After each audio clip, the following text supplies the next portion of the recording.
Texas Prison Story family, salute y'all. Good morning. It's your boy Tim Snow. And I'm here with another one, y'all. There's something right here that actually happened in California, but it's still kind of big news because they said it's only the second time it's ever happened in history.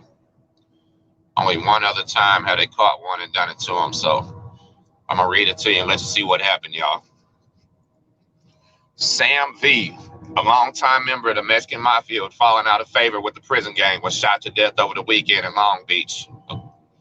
Officers responded at about 8 p.m. Sunday to a homeless encampment near 91 Freeway where they found Mr. V., 64 years old, shot multiple times in the chest. At least two men were spotted running from the scene.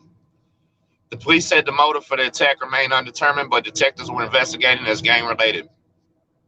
Mr. V., originally from the Artesia Street Gang, was classified as a Mexican Mafia member as far back as 1984. The Mexican Mafia is an organization of only about 140 men, all but a handful of whom are incarcerated, that controls most Latino street gangs in Southern California. Mexican Mafia members levy taxes or cuts of proceeds of drug sales and other criminal rackets in their territory. Mr. V was among 22 Mexican Mafia members and associates charged in a landmark racketeering case in 1994. An indictment implicated Mr. V in the murder of Charles Manriquez, a reputed Mexican Mafia member who briefly advised on the movie American Me. Wow.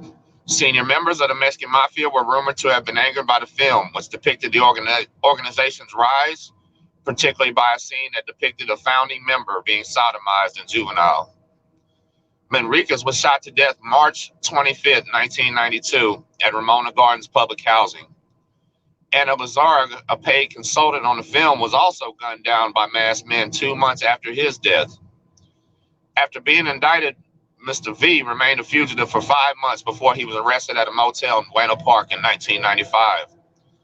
He pleaded guilty to conspiring to commit racketeering and was sentenced to 14 years and 8 months in prison. Behind bars, Mr. V got into a dispute with senior Mexican Mafia members, and that effectively cast him out of the organization's grace.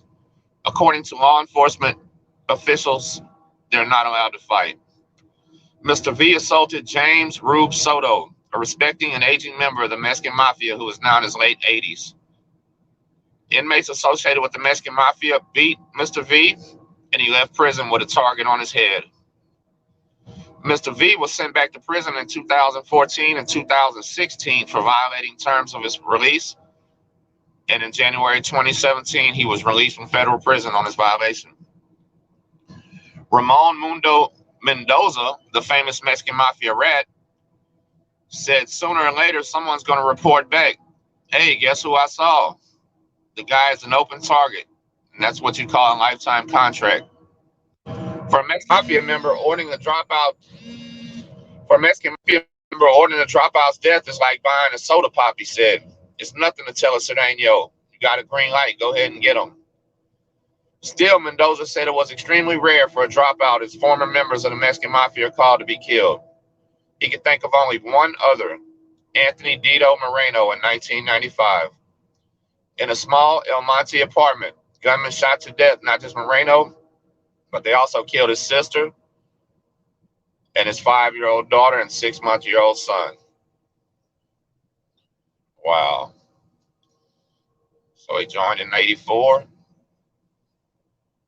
fought one of the old members, got kicked out, and was hiding in a homeless camp, y'all. They got his ass. Shows you what you're dealing with when you're dealing with these prison gangs, why you don't even want to deal with them, y'all. Don't join, because it's a lifetime thing, and they don't let you go.